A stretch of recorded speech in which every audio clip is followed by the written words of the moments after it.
Yes, yes, yes, yes, yes, yes, Yes. yes, yes.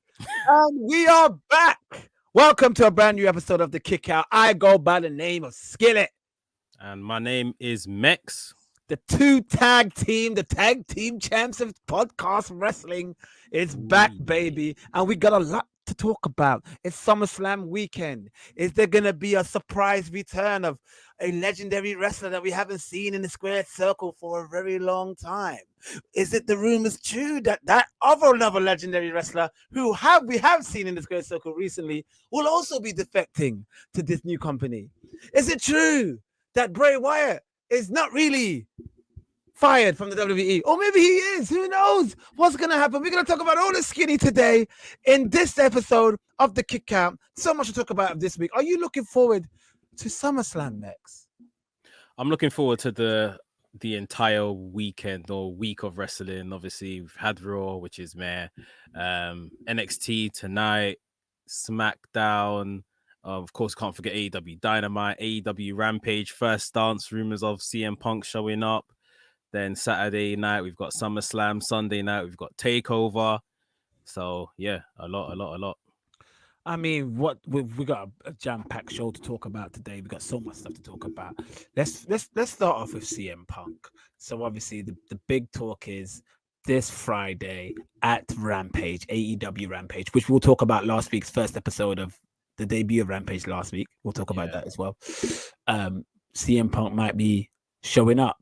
Do you feel these rumors are true? We have spoke about this before, of course, but is it a ruse? Like, do you feel the WWE is going to let this happen and not? Because I'm so confused of the build of SummerSlam right now. I don't see anything surprising happening this weekend. I don't see any shock returns.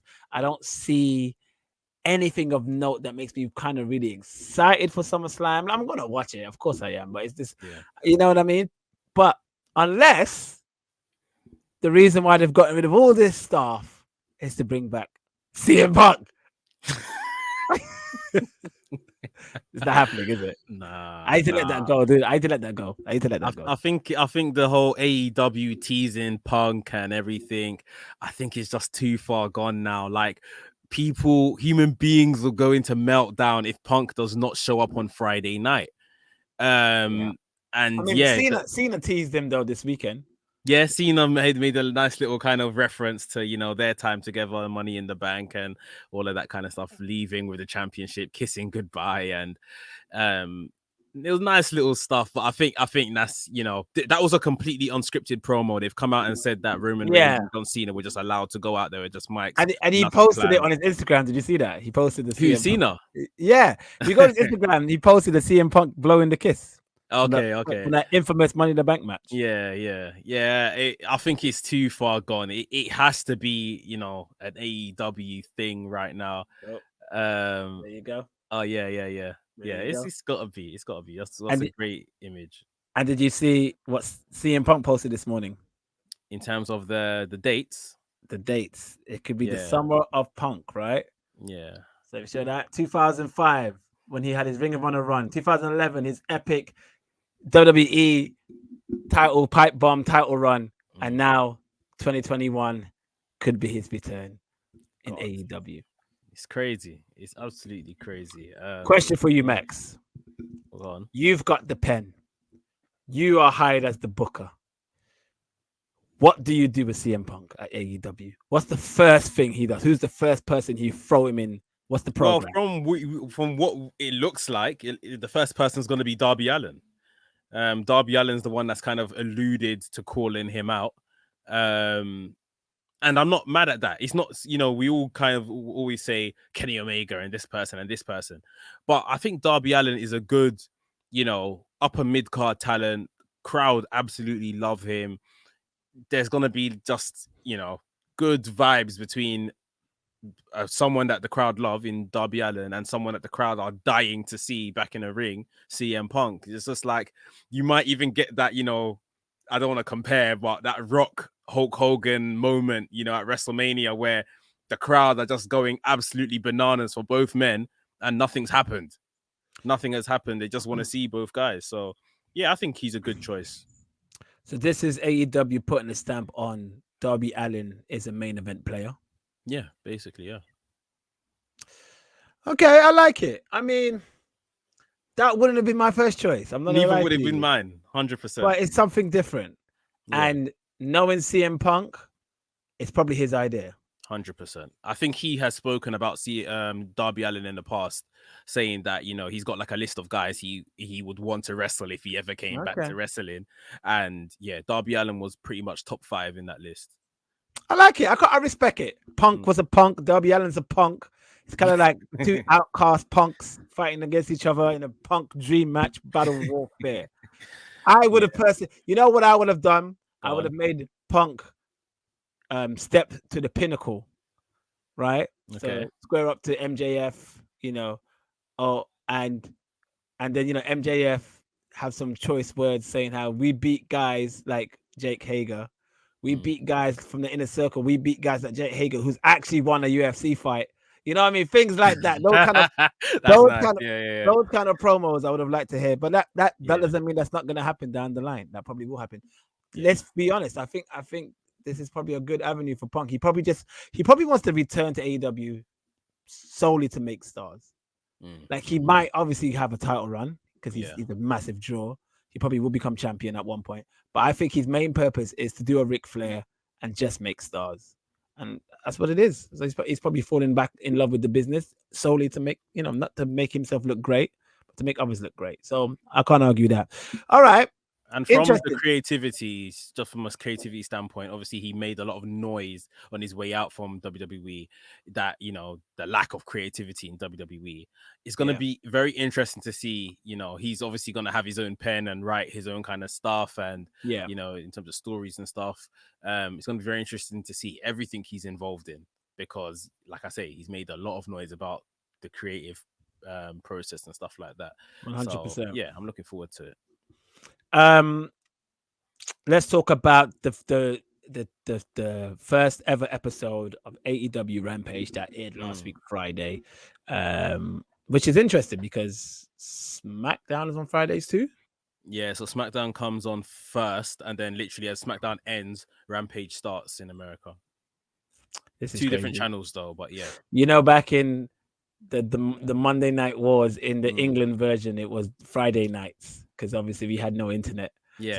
So we avoided spoilers for that week. But it was Monday Night Raw on a Friday and WCW Nitro on a Friday. So this is kind of reminding me of that. But obviously they were very much at the same time. Yeah.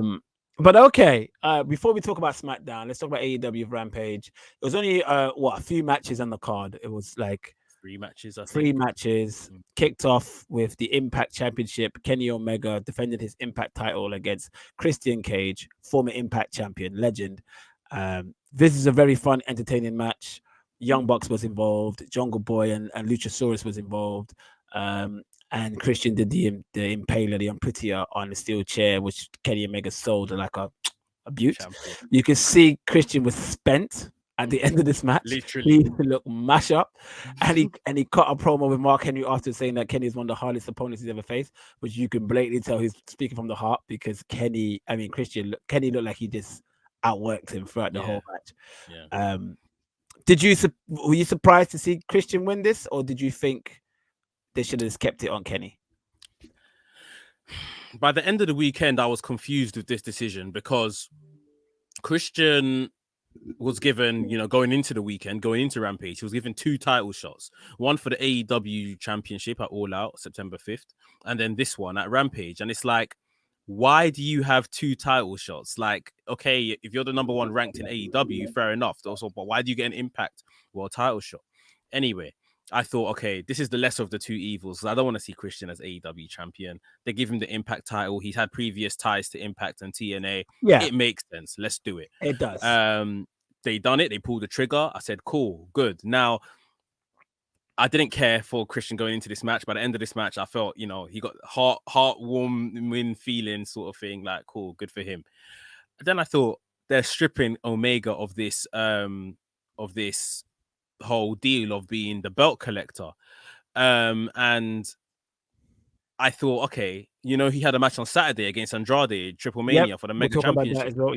Yep. and he retained against Andrade by AEW's request. Obviously, we've come to find that out now.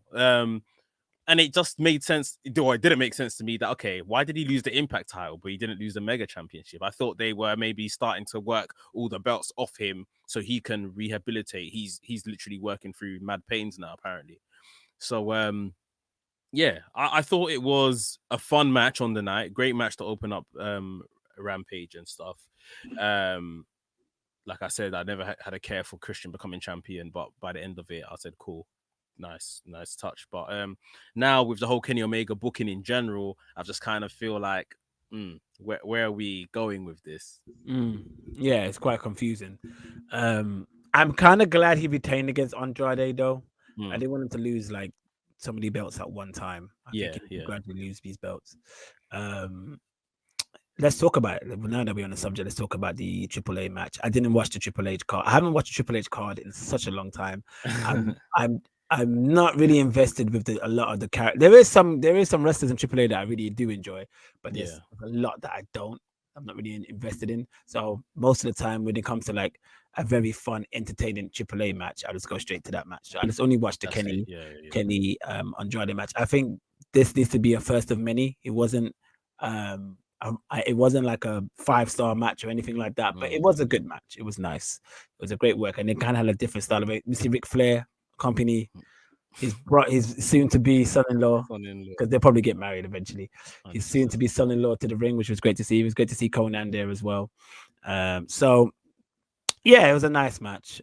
Kenny retained, and we'll see what happens there with the belt collector. I think Christian. Correct me if I'm wrong. Do you think AEW is quite, in a clever way, they've kind of done their version of the WWE title and the Universal title, with the WWE title being the AEW title and the Universal title being the Impact title? Yeah, the secondary thing. Even though Impact title has a longer legacy. And this is the benefit. Yes, is the answer to your question. And I think this is the benefit of the Forbidden Door, because even before the Impact title, it's like they used the New Japan United States Championship in a similar fashion. They're kind of crowning guys as top guys and, upper mid carders, but it's not their title, basically. And I think what this particular move with Christian as the Impact champion does is it allows Christian, not to say he'll never be on Dynamite again, but it allows Christian to go over to Impact, do some stuff on Impact. The TV time, he's been taking up on Dynamite. He can basically relinquish that now back to younger talents and stuff, or these other names that are coming in, the Aleister Black or Malachi Blacks, Andrade's, Punks, Brian when he comes in. They can almost take back this spot with this kind of older guy moving on to another show, doing some stuff there on and off. So yeah, the Forbidden Door allows them, with all these other championships which aren't their own, to still crown guys and put them in good positions, and of course it makes them look good as well. So what else was on Rampage? Obviously, we'll talk about Britt Baker versus Red Velvet, but what was the middle match? We had Miro versus Fuego del Sol. So that was nice. That was a good little TNT Championship match. Fuego del Sol, someone has been working independent talent. He's not had an AEW contract per se, and his part of the match stipulation was that if he wins the TNT Championship, he'll get a AEW champion, AEW contract, and he lost the match. Tried to start the match quickly to hurt Miro, but lost the match in the end. But in a complete shoot of what they've said, Tony Khan just came out, and in one of the moments, Sammy Guevara, his best friend, gave him the AEW contract, and that was nice. That made me smile. It was a very, very nice moment. Good touching moment. And like you said, Tony Khan came out and said it was completely genuine. Fuego never knew that was going to happen. So that's amazing. And then let's go about the main event. Britt Baker versus Red Velvet for the women's AEW championship. I feel like this was nice. It was a nice little closing match. It wasn't a great match, but it was nice. It was and Britt Baker, what a worker. She's a great. She reminds me. She carries with that Charlotte energy. Yeah, she gives you that Charlotte 100%. Energy. which is great to see because you want to see, you want to see these two competitors from different companies that you want to put together like a dream match kind of scenario kind of thing. Red Velvet, great workers. I really enjoy her work. Still a lot of way to go, but she's really good in the ring, and I see nothing but high hopes for Red Velvet. Who came in at the end of the match? Was it Thunder Rosa? No, Jamie Hayter. Jamie Hayter came. So yeah, it's a British wrestler that used to be on AEW. I think she got injured. She was off for some time.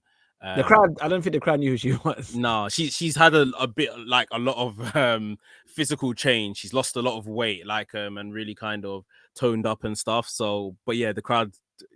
She wasn't that familiar on AEW. She had like 2 matches on AEW, early AEW, before she went. So yeah, it's not surprising that the crowd never really remembered her. Right. Okay, and SmackDown.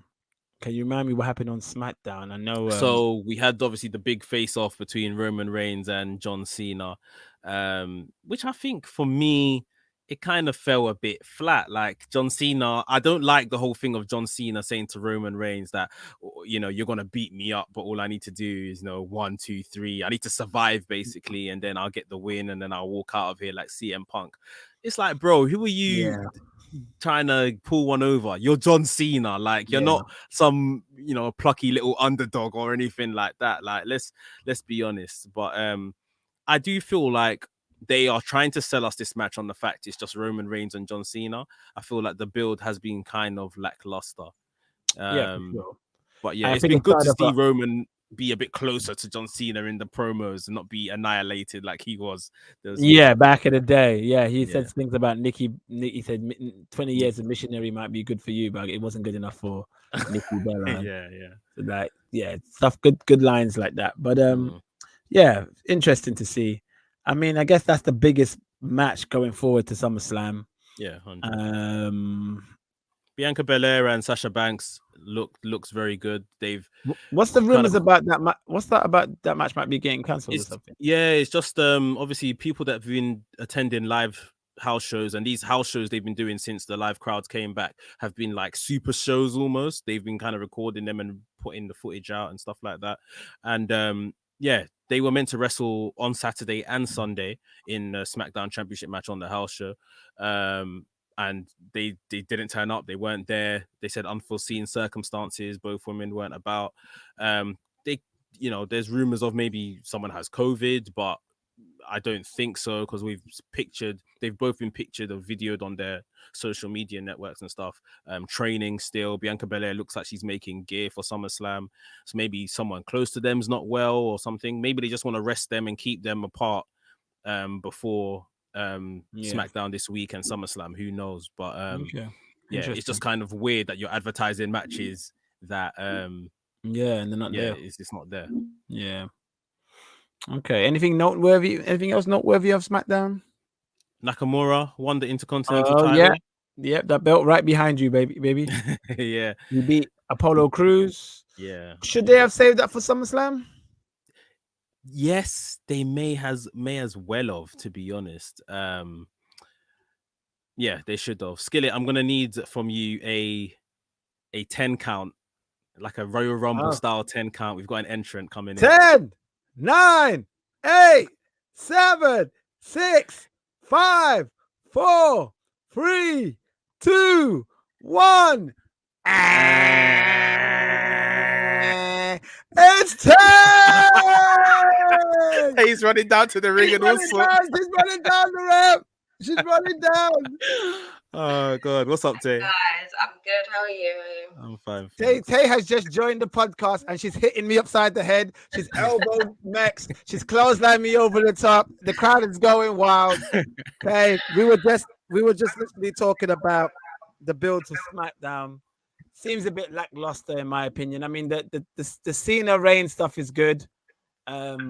Bianca Belair, Sasha's good. I like that stuff. We were just saying Nakamura just won the IC title. Like, could you not wait? Could we not wait for this? Like, what was the whole point of doing that on a SmackDown? Why could you not wait up 1 week? Yeah. They're moving mad. I don't know what's going on. But this is them not having to put it on SummerSlam now, and it's like Yeah. the Intercontinental Championship, or at least what that used to mean. How is that not on your card? Apparently, it hasn't even been on a pay-per-view for like 4 or 5 months now. Apart from WrestleMania. WrestleMania was the last pay-per-view that the Intercontinental title was on. Really? I'm pretty And sure that was the Biggie Apollo, wasn't it? That was Biggie Apollo. Yeah, where Apollo won it. Wow. It hasn't been on a pay-per-view since then, apparently. Because I know Damian Priest and Sheamus have a match this week, innit? With the US Championship. Yeah. Oh, wow. I feel like they go between like forgetting about the IC title and then they forget about the US title and they're like, oh shit, what about the US? Like they just they literally take turns just like that. It's true. So strange. And Apollo was doing good stuff, man. Yeah. They just slow down that train. As soon as momentum starts building, they're like, yeah. They get bored easy, innit? They get bored so easy. What else happened on SmackDown? I'm trying to remember. Obviously the Baron Corbin stuff is happening, which is I'm loving it. Sorry, guys. I think it's very, very entertaining. This is like there's 2 storylines that's happening on 2 separate shows in WWE that I did not think I would like or gravitate. I know what you're gonna say. The Raw one is. You know exactly. So SmackDown, obviously the Baron Corbin stuff, which I think he's doing amazing work, being like a bum who's still a dickhead. Like he's still an absolute dickhead, and you don't even feel sorry for him because he's moving mad. And the Riddle Orton storyline has taken me I'm so surprised by it. Like Riddle is doing amazing work as like you said, the stoner. I call him the surfer gimmick, but it's a mixture of both. It's a surfer stoner gimmick. I done a video on my channel this morning where I said I think the RK Bro storyline is the best storyline on Raw. Like that is the most through line. You know, there's conflict. Should I trust this guy? Shouldn't I? They've actually told a story here. And now we're kind of at the conclusion of it. And even Omos and AJ Styles look like they're gonna fall apart. Yes, they are. Good stuff, yeah. And like that's just Bruce Pritchard all over it. That's Bruce Pritchard writing. That's like it reminds me of the stuff with Mick Foley and The Rock and Sock connection back in the day. It reminds me of all that stuff. The dysfunctional, weird tag team that shouldn't really work, but they work. And Riddle, he's been killing it. I was so surprised, man. Like good stuff. I don't know if it was last week or the week before when Baron Corbin went over to Raw and he had the match with Drew McIntyre. And halfway through the match, McIntyre took to the mic and said, like, you're pathetic, but I actually feel sorry for you. I want to help you. How much do you need? Baron Corbin said 100 grand. I love it. He said 100 grand. And Drew McIntyre said 100 grand. They just Claymore'd man's head off. That's genius, though. That is genius. Like I love that's my favorite shit in wrestling. I love that kind of shit. That's the shit Austin would have done back in the day. You'd be like, you know, you beat a guy up and then be like, you know what? Actually, I feel sorry for you. How much do you need? And he'll say it and he'll give the man a stunner. You know what I mean? It's just like, yeah, no, I love that stuff, man. That's genius. I overheard about that happening, but I actually didn't see it for myself. So I need to go back and watch that. But speaking of McIntyre, I'm gonna go all over the show right now because I was gonna do a SmackDown and Raw review, but he's gonna go all over. This is gonna talk about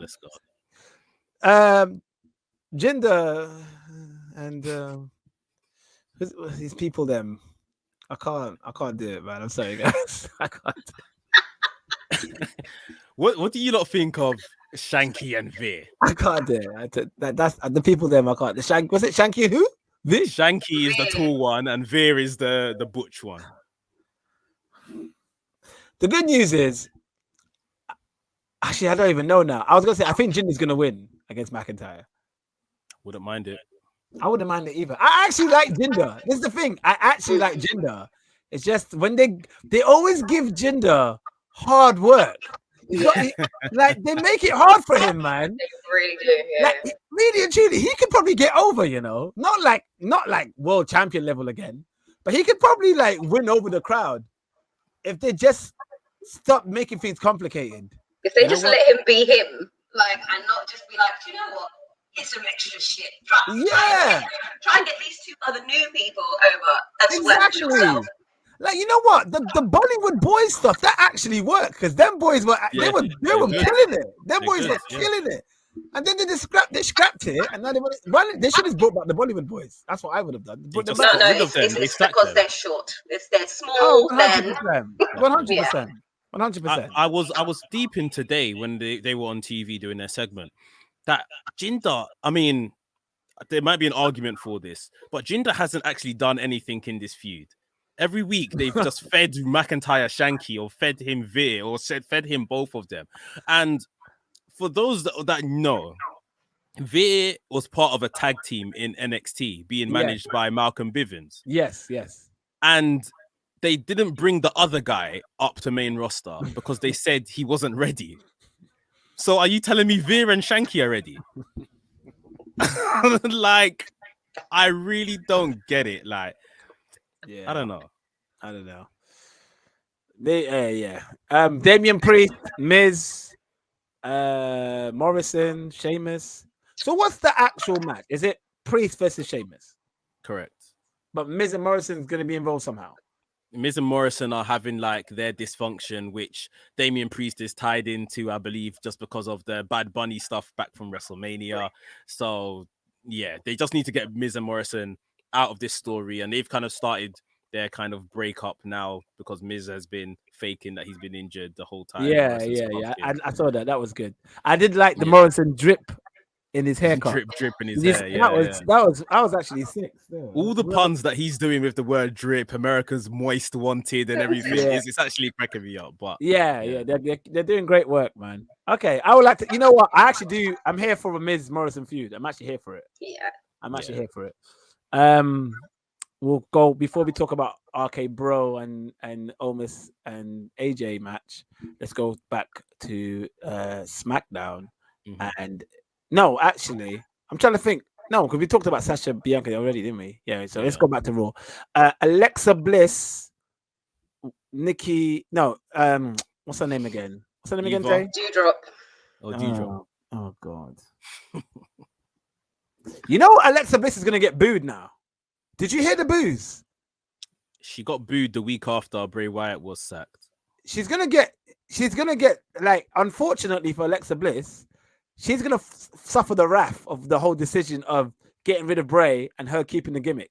She's gonna get. It's not fair on her. I'm not saying she deserves it. I'm not saying that at all. But I'm actually vexed with creative that they've got rid of Bray and thought that everyone's gonna accept that she has Bray's gimmick. Like, exactly. Like, they're so silly. Like, this is how you destroy your talent. Like, and Alexa's one of your biggest stars as well. This is the maddest thing. Like, I just don't get it, man. What did they think was gonna happen? And Alexa, in my opinion, had done a great job with this lady Fiend. Oh, listen, that Money in the Bank match, she changed my mind of like how good she's in this role. Because I hated this whole Fiend shit, even the Fiend stuff, I hated it. But when she started doing it, I was like, okay, yeah, maybe Alexa could salvage it. And then a few weeks later, they get rid of Bray. It's like, oh, for fuck's sake. Nobody's looking forward to this feud. Obviously, I want to over and done with. They need to just change it up. Elias has burnt his guitar. No one walks along with Elias anymore. Elias is dead, apparently. Elias is dead. That's what he said. Elias is dead. Is he gonna come back as a hard nut kind of serious character, or is this gonna be another comedy role? Tay, I want to ask you first, Tay. I feel like he's probably gonna be a hard nut. I mean, they gave his gimmick to what's the new one? Rick Booge. I can't remember his name. Yeah, Rick Booge. He's got his gimmick. Then what's the other guy who he used to be with because they broke up? Jackson Riker. Right. So they're gonna just be like two hard nuts just going at each other. It's just gonna be a bit weird. I don't think he's gonna come back. I think you're right, Tay. I think that is I think Tay's right. I think that is the motive. It's because Jackson Riker's gonna all like hard, crazy nut, whatever he is, yeah. They want a probably stiff match between the two. And they felt that under the Elias guys, for some reason, he couldn't bring that energy, so they might want to repackage him. And I don't know. Well, guys, they've already had 2 matches. They will have about 3 more. Like. and Riker won both of them. Like, yeah, but honestly, now he's packaging. Now it's a whole new match now. And the thing is, Riker won 2 matches, and we haven't seen him on TV since. Where is he gone? Exactly.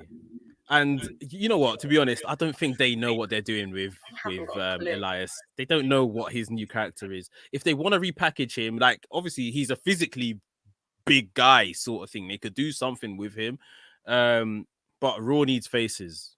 Like, so I don't know how they're gonna package it because he was never like the most like interesting of wrestler anyway. Yeah. So even if you give him a new gimmick and stuff like that, like how long is it gonna be before he turns up on main event?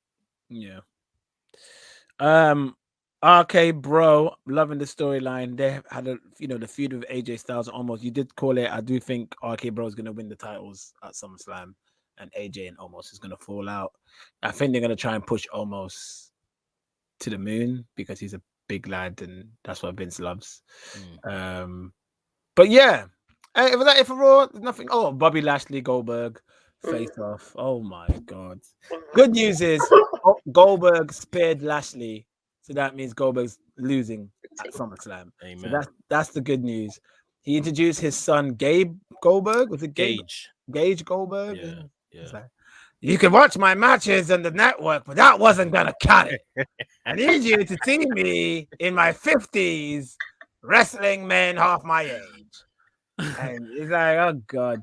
But I'm so surprised his son has just grew. Remember when he was tiny before? He was tiny in 2016. 2021 now. And man's like, I guess that is 5 years, but man, he looks like a new man. But yeah, all right. I guess he's in. I was gonna say I got a scenario for you guys. Go ahead.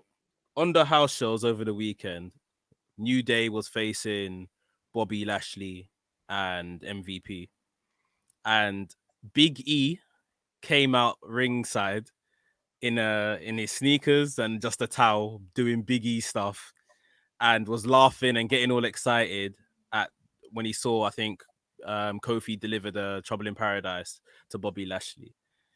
Obviously, Big E has the Money in the Bank briefcase.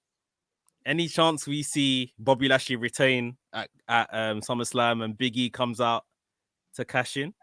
I think that's 100% most likely the scenario. And I don't want it to be. I didn't want it to be that because I kind of want Big E to have it for a longer time. And I think it's more impactful if he cashes it on Reigns.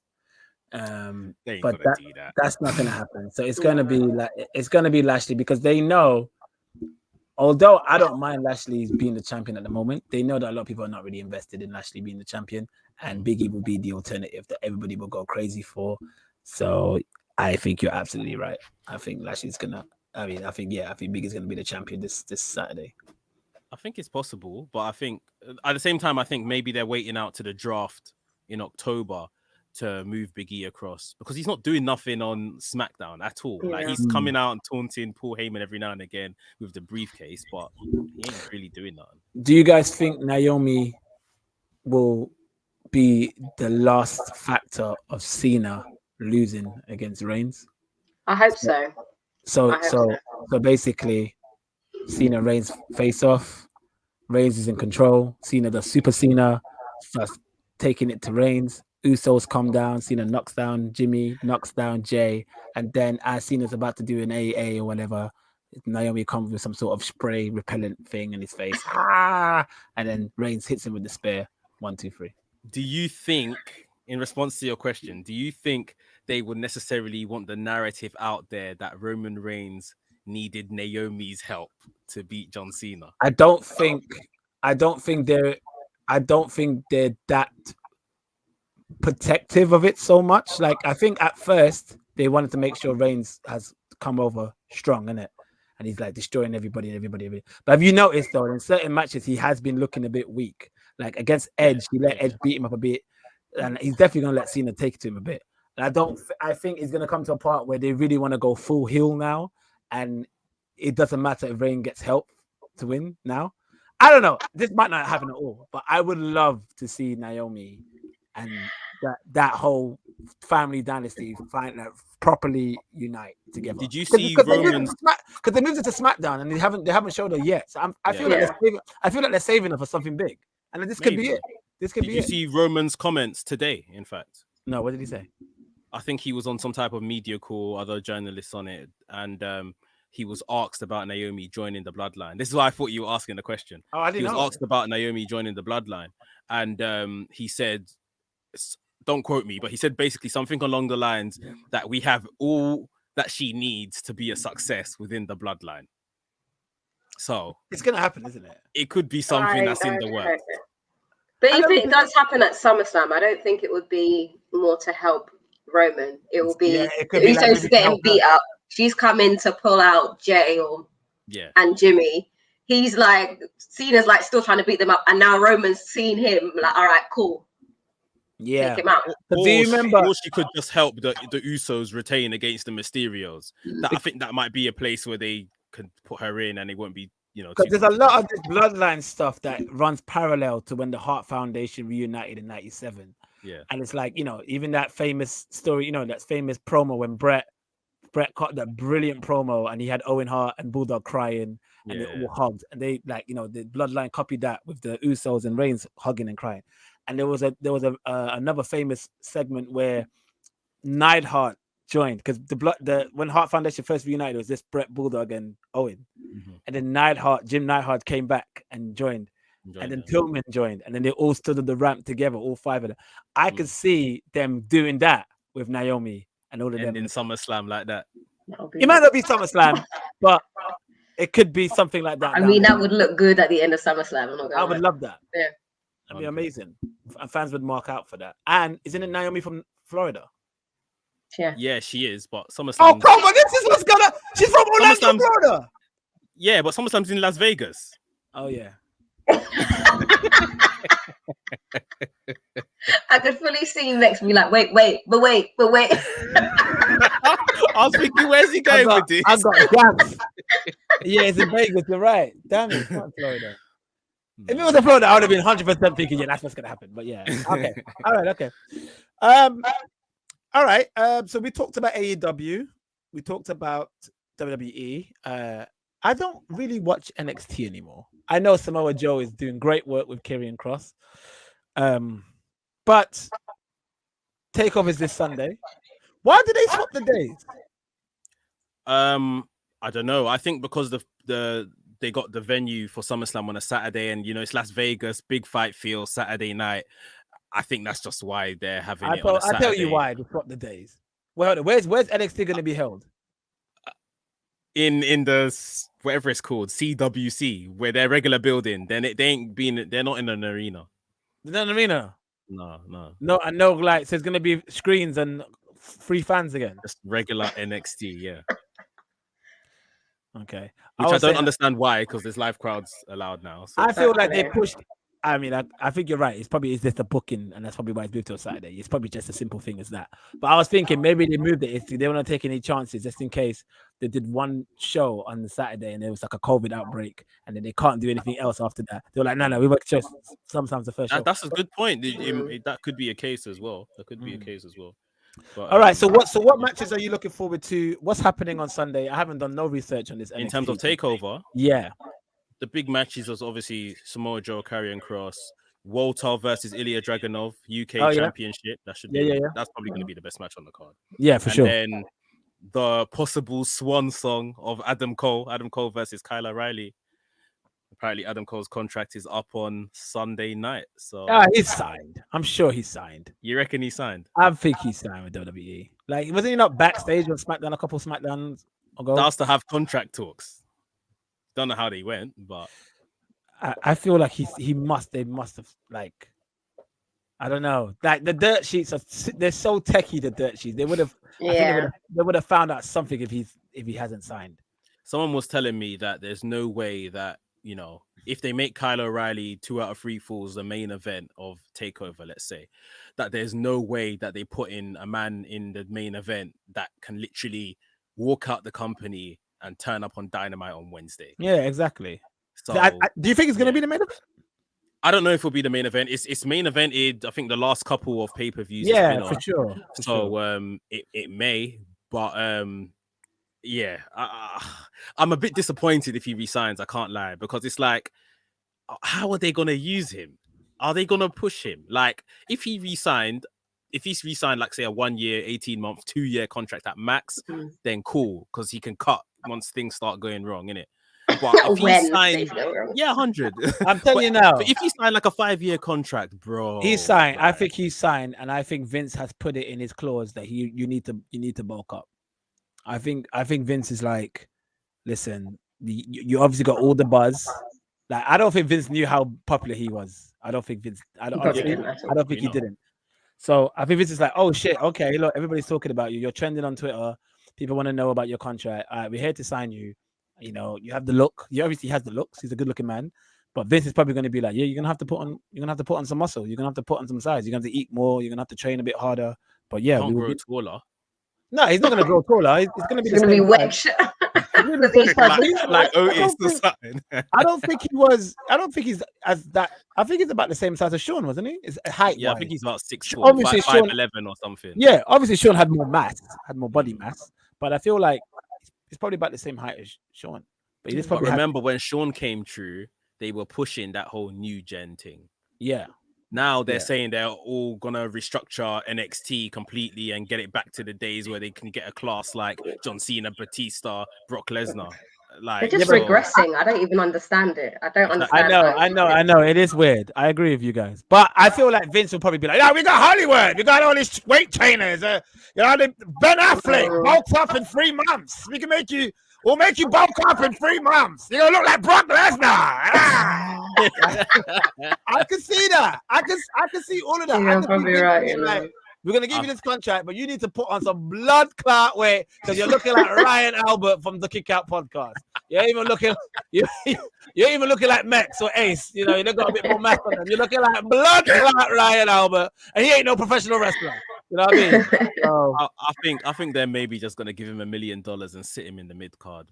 Like they done it to Braun Strowman until they clocked. Oh, hold on, we're paying Braun Strowman $1 million, and they sacked him. Like to run around like a train.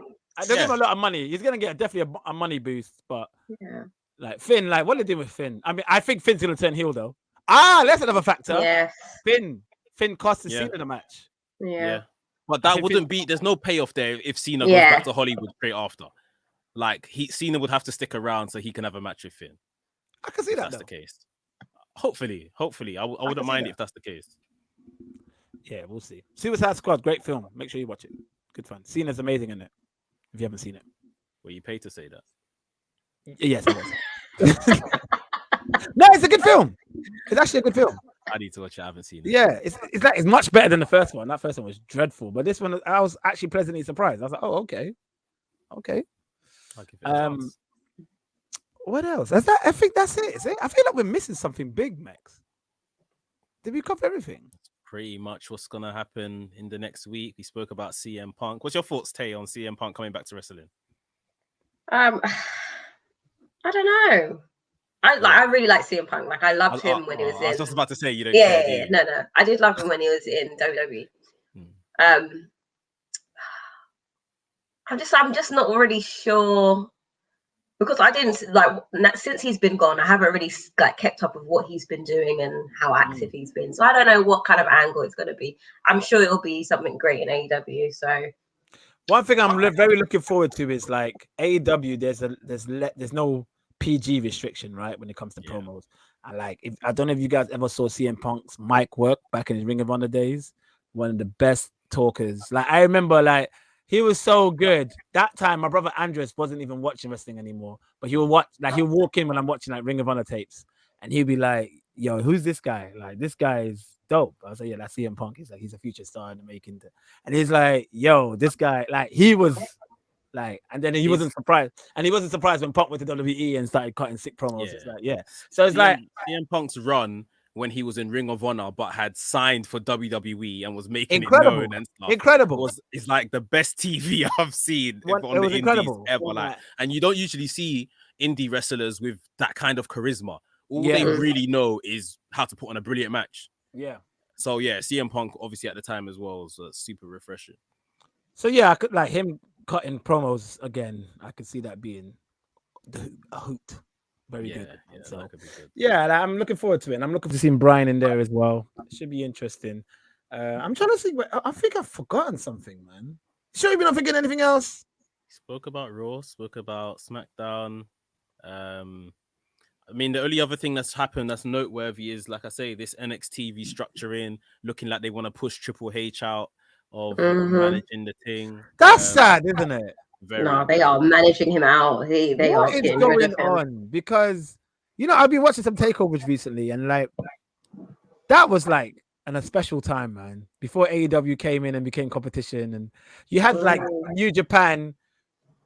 At that time, you had NXT takeovers, like, or just like must-watch wrestling, and you had New Japan smashing it with the Bullet Club. You know, it was just like a great time to be wrestling fan. And now it's like, what the hell's happening? I think that's the issue lies there, that the minute AEW came to fruition, it's like, let's put NXT up against AEW, and they've charged Triple H with taking AEW out of business, and AEW have come stronger, and it's like, well, you couldn't do that sort of thing. So what's the point in NXT? NXT's got like diminishing viewers, not by much, but for those that care, TV execs, it's diminishing. And yeah, I think they just think that Triple H maybe isn't the guy to push this company forward. We want to take a new vision. They want to go back to the days, I guess, of bodybuilders and all of that kind of stuff. It's just very sad. weird. It's not a progressive it's thing. so Like backwards. they said, they're just going back. Yeah, 100. I think that the problem is that they're measuring success in an ancient way. AEW was never gonna go out, like they were never gonna run them out of business. It just wasn't gonna happen. AEW was gonna have a buzz, and it was going to continue to have a buzz because people didn't want to see the same structured wrestling entertainment that WWE had. They wanted something different, and AEW is something different. So instead of saying like, right, we want to take them out, we'll take them out of business, work alongside them, do something else. They're doing that. We will do this. Yeah. And people still watching it. Okay, maybe not as much, but it hasn't died. Like NXT hadn't died. They still had really good wrestlers on there. They were cutting good promos. Like it was still, it's still a good show. It still is a good show.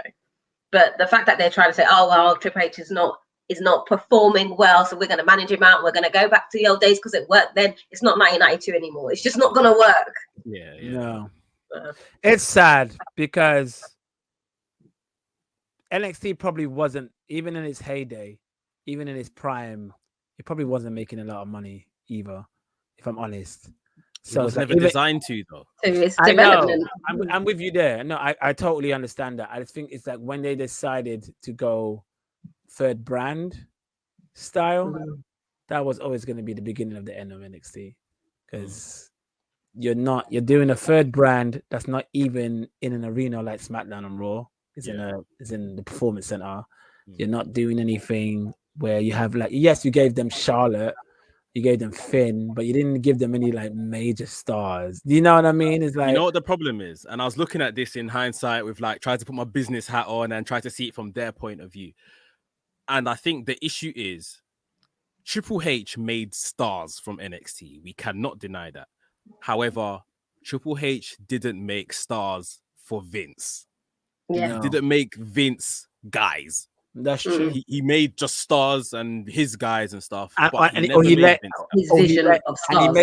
he made independent stars become themselves as well. Like, he just didn't make guys that can go to the main roster and be a Vince guy, a Vince star. And anyone that they really, really pushed in front of Vince, like Vince has a thing for Kevin Owens. We know that sort of thing. So, but Kevin Owens isn't, the look of maybe what Vince would like, and maybe that's why he hasn't achieved more on the main roster. But when they pushed the likes of Finn, like, this is the guy, take him and run, sort of thing, Vince gave him a chance. Finn got injured, and that was the end of Finn.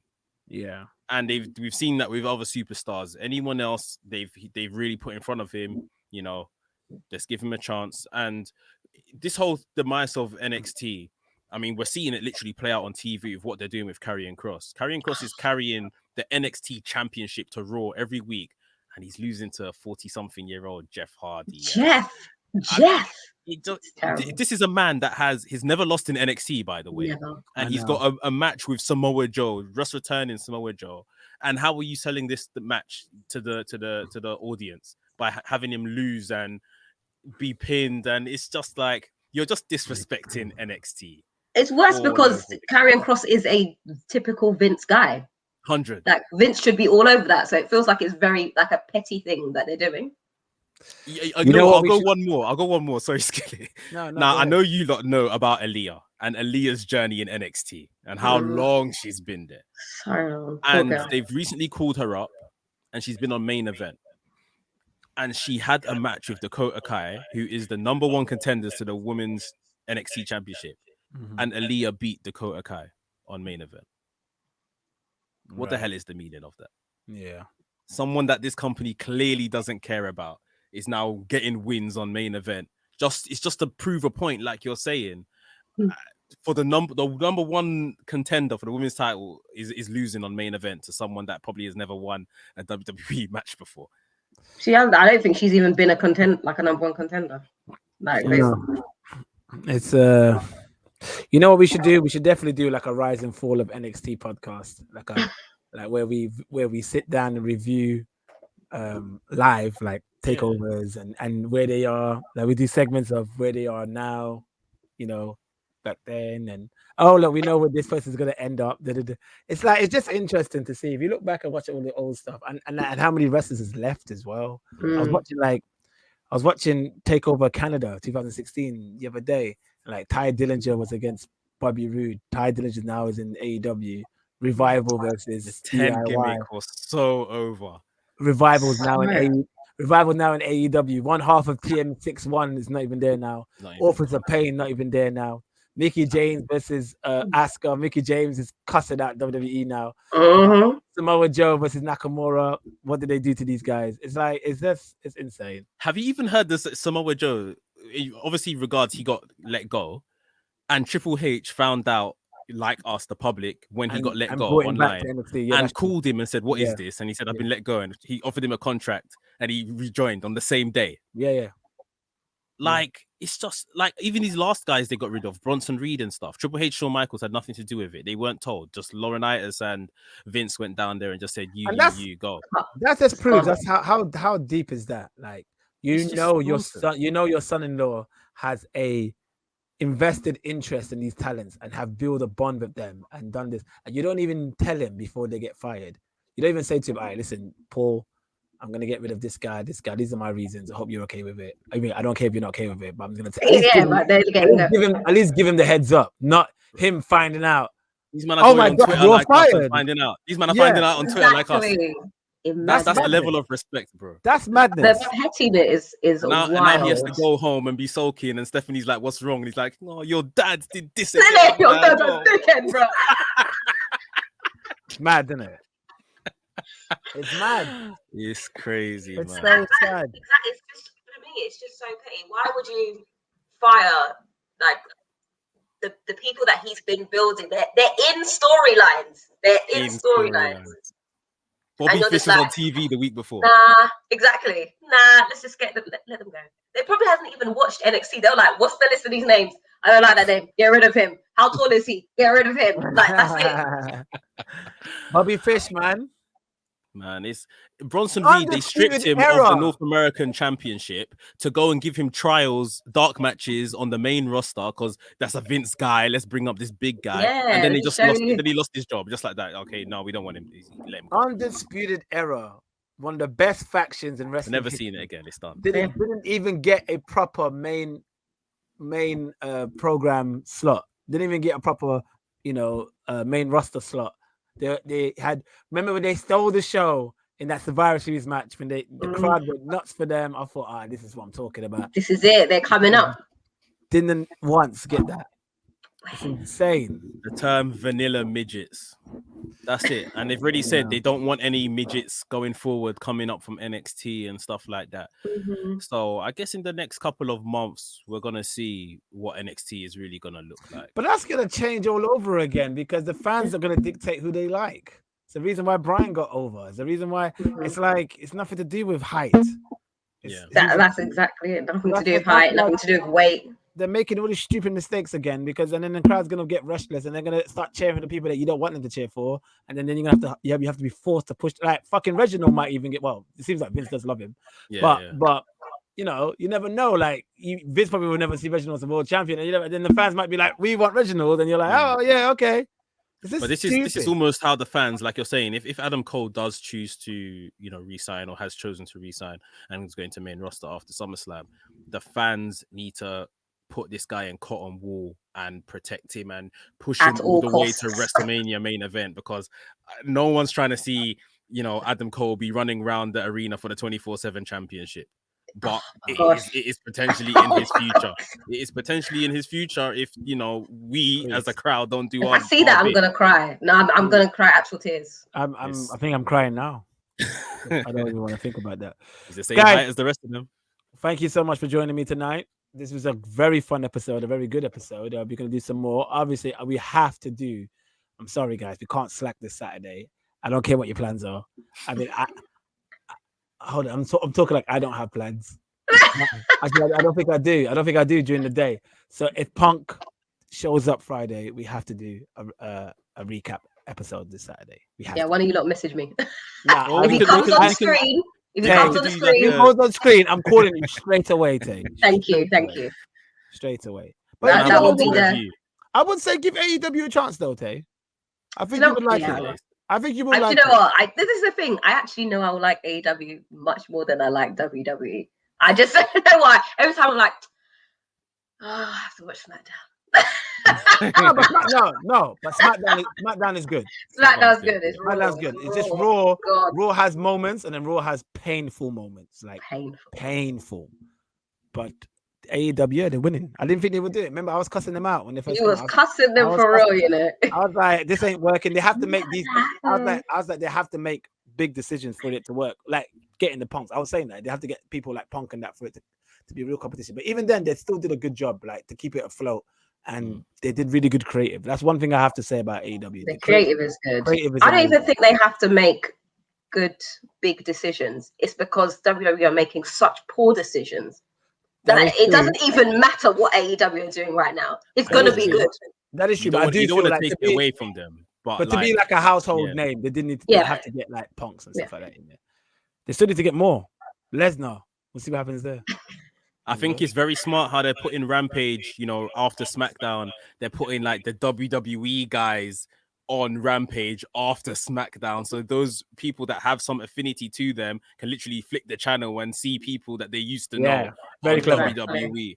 Very clever. Very, very smart. But we might see, the likes of CM Punk, that Rampage becomes his show, because they're going to need people to kind of tune in every week to watch that. Dynamite's established now. So when Brian turns up and stuff like that. So the budget cut from WWE is to bring Lesnar back, isn't it? It has to be. Lesnar doesn't seem to want to come back. They tried to get him back for Bobby Lashley at SummerSlam, and he just said, I'm not on it. Yeah. But they might do Lashley Lesnar in Mania. You never know. Hopefully. I think Lashley deserves that at the very least. He does. Lashley's in a new Stone Cold Steve Austin podcast. I need to watch that as well. Yeah, I ain't watched it this week either. Yeah. All right, guys. I'll go by the name of Skillet. You can find me on Twitter as SKILLIT World, Skillet World. And Tay, what's your socials? Coco_Trey on Instagram. And I'm hardly on Twitter, so don't tweet me. And next, WrestleManiac UK on all the socials. Thank you for tuning in. This was KickOut.